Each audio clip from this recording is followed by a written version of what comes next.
Şewat dîsa Şewat Rewşa min perîşan Bûme mîrê û gazî ronahî nema Rêya şevê ez ê dur ketim ji gundê xwe şevê ez ê barkim ji warê xwe li pêşiya min çiyayên bilind Rêya min rêyeke dirêj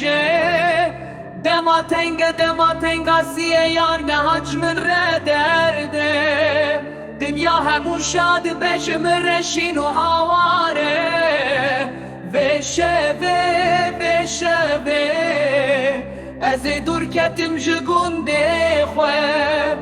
Evîndara min pêymin digirî Dayika min pêymin nale ez ê herim welatê xerîbiyê dilê min bû du parçe Cegerê min bû heftî perçe şevê ez ê dur ketim ji gundê xwe Li pêşiya min çiyayên bilind Rêya min rêyeke dirêj Li ser rêya min tarî heye hêsirê çavan dirêjin bêrî kirina welê dijwar şevê ez ê dur ketim ji gundê xwe Berfa spî li ser çiyanê dilê min wek berfa spî cemidî